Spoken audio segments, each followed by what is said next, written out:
Bismillahirrahmanirrahim. Assalamualaikum warahmatullahi wabarakatuh. Oke, teman-teman yang berbahagia, pada hari ini kita akan belajar bersama dengan materi yaitu pengukuran atau analisis risiko. Kalau sebelumnya kita belajar tentang identifikasi risiko, termasuk membuat studi kasus dengan pilihan objek masing-masing. Nah, kali ini setelah kita mengidentifikasi risiko yang ada, kemudian langkah selanjutnya adalah mengukur atau menganalisis risiko tersebut. Apa itu pengukuran atau analisis risiko? Baik, kita akan coba simak bersama-sama. Nah, tujuan dari pengukuran risiko itu sebenarnya adalah yang pertama untuk mengetahui tinggi rendahnya risiko yang dihadapi oleh perusahaan. Setelah kita tahu apa level dari risiko dari sebuah perusahaan atau organisasi, maka kita akan tahu tinggi rendahnya risiko tersebut. Kemudian yang kedua, untuk mengetahui dampak risiko terhadap kinerja perusahaan. Seperti kita ketahui bersama, ada banyak risiko di sekitar lingkungan perusahaan ataupun organisasi. Tetapi yang menjadi fokus perusahaan untuk menindaklanjuti risiko-risiko yang ada tersebut adalah risiko yang memberi dampak terhadap perusahaan. Kalau tidak ada dampak, maka baiknya memang diabaikan.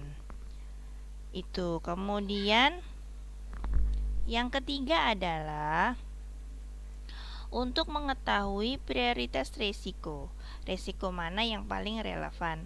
Setelah diukur, nanti akan muncul level-level yang ada. Misalnya ada level rendah, sedang, dan tinggi. Maka otomatis yang memiliki risiko tinggi itu yang akan menjadi prioritas utama untuk diambil langkah selanjutnya. Itu ya, jadi tujuan dari pengukuran risiko. Kita masuk ke slide berikutnya, yaitu teknik pengukuran risiko. Teknik pengukuran risiko itu bermacam-macam sesuai dari tipe risiko yang ada. Misalnya berbicara mengenai risiko pasar, yaitu harga pasar bergerak ke arah yang kurang menguntungkan. Nah, teknik pengukuran risikonya ada, yaitu misalnya menggunakan value at risk atau stress testing, ya. Kemudian risiko kredit. Ya, ini adalah risiko-risiko yang bisa jadi dihadapi oleh perusahaan ya. Misalnya risiko kredit nih. Counterparty tidak bisa membayar kewajibannya. Rekanan bisnis itu tidak bisa bayar kewajiban atau gagal bayar. Nah, untuk mengukur risiko yang ada itu dengan teknik credit rating atau credit matrix ya. Kemudian risiko selanjutnya yang bisa jadi dihadapi oleh perusahaan adalah risiko perubahan tingkat bunga. Apa maksudnya? Yaitu misalnya tingkat bunga berubah yang berakibat kerugian pada perusahaan. Otomatis ya, jika misalnya bunga bank menjadi lebih tinggi, maka perusahaan yang kemudian meminjam uang kepada bank tersebut untuk modal akhirnya juga bisa jadi mengalami kerugian. Ya, portofolionya rugi. Nah, bagaimana teknik mengukurnya? Yaitu dengan menggunakan metode pengukuran jangka waktu atau durasi, begitu ya. Kemudian yang keempat adalah tipe risiko operasional. Definisinya, kerugian terjadi melalui operasional perusahaan ya. Kaitannya dengan operasional. Ini yang biasanya terjadi misalnya kalau ibu kemarin contohkan di swalayan Penny, misalnya operasional ya, komputernya mati, kemudian misalnya sistemnya tidak berjalan dengan baik dan seterusnya, Maka teknik yang bisa dijadikan untuk alat ukur adalah matriks frekuensi dan signifikansi kerugian, atau bisa juga menggunakan value at risk untuk operasional. Kemudian resiko kematian. Yang dimaksud di sini adalah kematian dini ya. Jadi kematian yang lebih di awal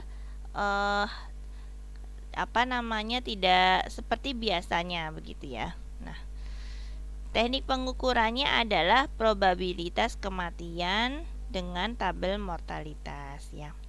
Kemudian resiko kesehatan. Definisinya manusia terkena sakit ya. Ini misalnya karyawan atau orang kebanyakan. Teknik pengukurannya dengan tabel morbiditas. Kemudian yang terakhir, resiko teknologi. Definisinya, perubahan teknologi mempunyai konsekuensi negatif terhadap perusahaan. Kok negatif? Maksudnya karena perusahaan tidak siap dengan teknologi yang ada, begitu ya. Perlu waktu sehingga bisa jadi berimbas pada pendapatan perusahaan. Teknik pengukurannya adalah menggunakan analisis skenario. Itu intinya adalah masing-masing tipe risiko itu memiliki teknik pengukuran yang berbeda. Dan insya Allah nanti kita akan pelajari one by one. Kemudian selanjutnya, nah, pada hari ini kita akan belajar teknik yang sangat sederhana dari teknik yang ada. Ini yaitu kita akan mempelajari mengenai teknik matriks frekuensi dan signifikansi kerugian. Bagaimana sih teknik matriks frekuensi dan signifikansi kerugian itu? Teknik ini adalah teknik yang paling sederhana dibandingkan dengan teknik-teknik yang ada ini ya. Ini sangat rumit dengan alat-alatnya. Kemudian tujuan dari teknik matriks ini adalah untuk mengetahui peta risiko. Maksudnya apa? Untuk mengetahui posisi risiko yang sedang dievaluasi dalam rangka merancang tindakan yang tepat untuk menghadapi risiko tersebut. Nah, jadi kalau kita sudah tahu nih posisi risiko dari perusahaan yang sedang kita identifikasi, yang sedang kita ukur, maka kita akan tahu tindakan apa yang akan dilakukan untuk menghadapi risiko tersebut, gitu ya. Peta risiko. Kemudian yang ketiga adalah apa yang dimaksud dengan signifikansi? Signifikansi itu merupakan dampak negatif yang ditimbulkan suatu risiko. Ada dampak negatifnya enggak? Nah, ini sebenarnya dampak negatifnya tuh imbasnya nyampe enggak ke perusahaan ya. Jadi seperti tadi Ibu sampaikan ada banyak risiko, tetapi berdampak enggak dengan perusahaan begitu ya. Ada berdampak negatifnya enggak dengan perusahaan. Nah, ini nanti diukur. Kemudian yang keempat adalah frekuensi ya. Frekuensi ini apa? Merupakan kemungkinan risiko tersebut muncul atau terjadi dan berdampak ke perusahaan. Nah, jadi risiko ini akan munculnya itu kira-kira tinggi nggak, sedang nggak, rendah nggak gitu ya. Nah, itu akan diukur di sini. Kita lanjut. Nah, ini dia kriteria tabel signifikansi. Nah, untuk tingkat signifikansi rendah jika pengaruh risiko terhadap strategi dan aktivitas operasional rendah ya. Kemudian pengaruh risiko terhadap kepentingan stakeholder atau pemilik modal juga rendah.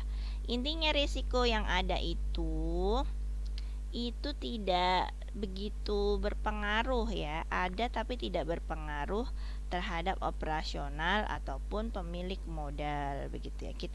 Setelah kita analisis itu rendah. Nah, berarti signifikansi dari risiko tersebut termasuk kategori rendah. Kemudian signifikansi dengan kategori sedang. Yang gimana? Jika pengaruh risiko terhadap strategi dan aktivitas operasional sedang. Kemudian pengaruh risiko terhadap kepentingan stakeholder pemilik modal juga sedang, gitu ya. Nanti kita contohkan ke yang studi kasus Ibu. Yang tinggi jika pengaruh risiko terhadap strategi dan aktivitas operasional tinggi dan pengaruh risiko terhadap kepentingan stakeholder atau pemilik modal itu tinggi. Itu ya. Kemudian next aja. Nah, ini dia untuk tabel frekuensi. Bagaimana jika kategori rendah? Jika risiko tersebut itu kemungkinannya tidak akan pernah terjadi sampai jarang terjadi. Bagaimana jika sedang? Kalau kemungkinan terjadinya sedang. Bagaimana jika tinggi? Kalau kemungkinan terjadinya tinggi, hampir tidak terjadi. Misalnya nih kita lagi online nih begini, terus kemudian tidak ada, misalnya saya tidak di dekat kompor, tidak juga dekat dengan sumber api. Nah, kira-kira nih kemungkinan terjadinya kebakaran masuk level mana? Kan rendah kan kalau dianalisis ya. Tidak pernah atau jarang terjadi karena jauh dari sumber api begitu ya. Tuh misalnya begitu. Nah, inilah hasil dari pengukuran level risiko. Signifikansi risiko ada di sebelah kiri dan frekuensi risiko ada di sebelah kanan.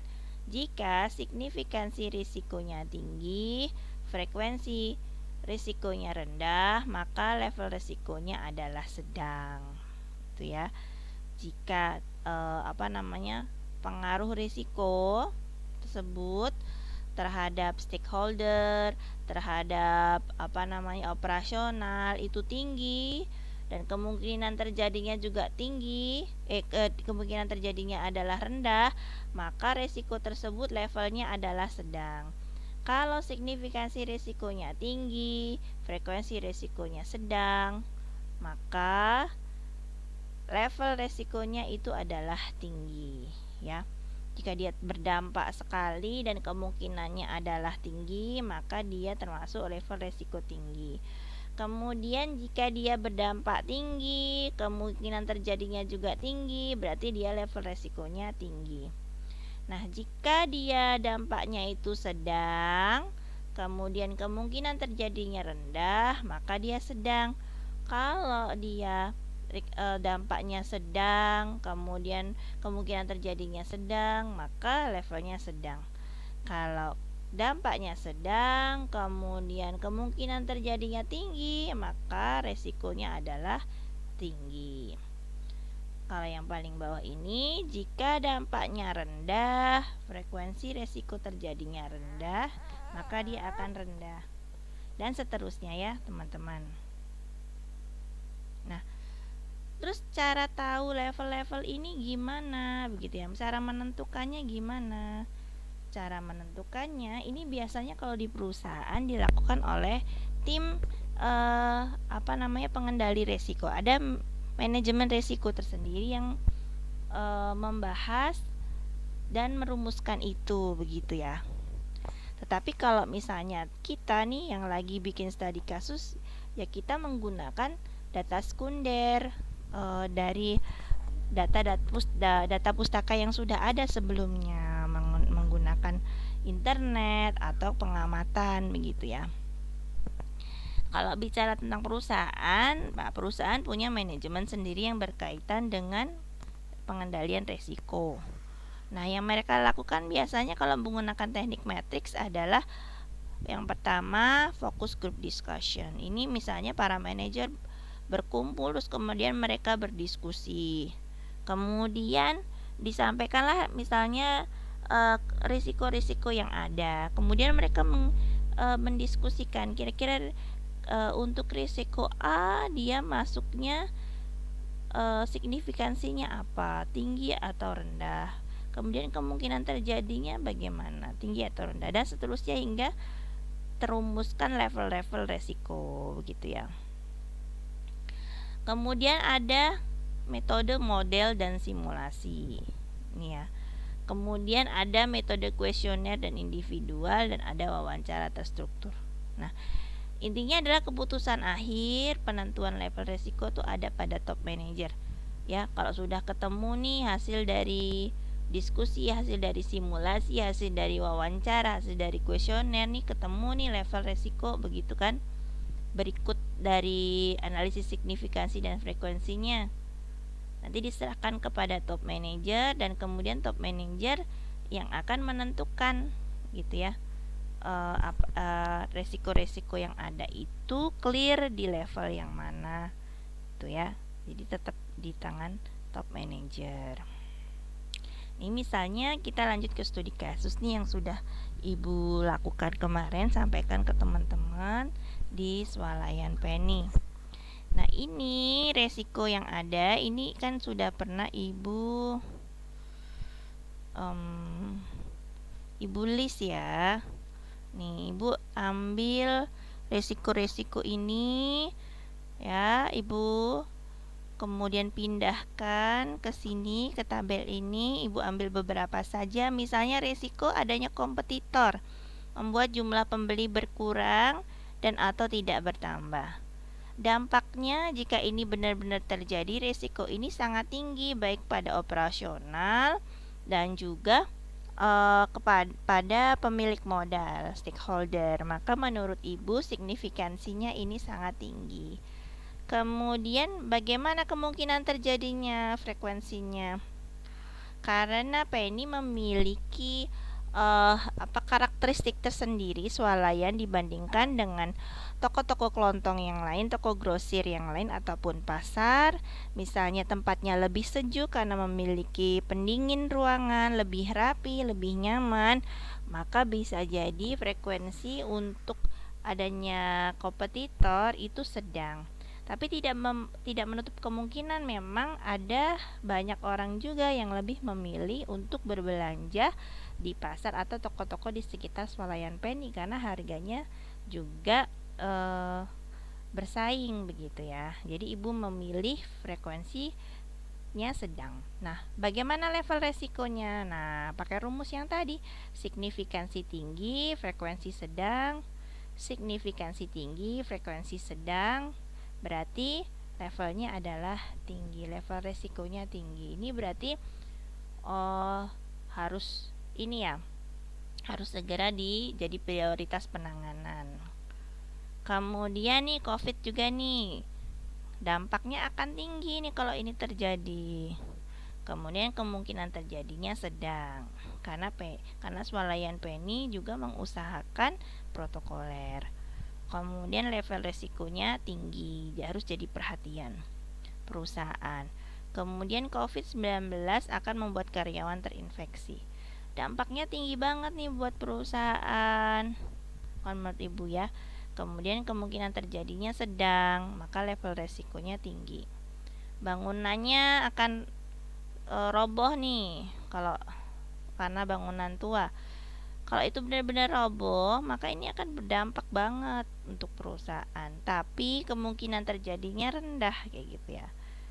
Dan level resikonya sedang, berarti tidak jadi prioritas ya, prioritas sedang lah ya. Kemudian curah hujan yang tinggi dan serapan hujan yang sedikit mengakibatkan banjir. Jelas ada dampak jika terjadi banjir. Tetapi frekuensinya rendah, selama ini tidak sampai masuk ke dalam atau merusak infrastruktur yang ada atau perlengkapan yang ada, sehingga level resikonya sedang. Nah, ini adalah pengukuran atau analisis risiko yang paling sederhana menggunakan matriks signifikansi dan frekuensi. Nah, selanjutnya tugas teman-teman adalah melanjutkan pengukuran studi kasus masing-masing yang sesuai dengan objek yang sudah dipilih. Itu silakan membuat tabel seperti ini, kemudian melis risiko-risiko yang ada. Kemarin Ibu sampaikan minimal 2, tetapi ada yang hanya 1 atau ada yang banyak juga tidak apa-apa. Silahkan minimal 2 untuk risikonya. Kemudian teman-teman ukur signifikansinya, frekuensinya, dan level resikonya apa. Dibuat tabel seperti ini. Ya. Oke, terima kasih. Wassalamualaikum warahmatullahi wabarakatuh.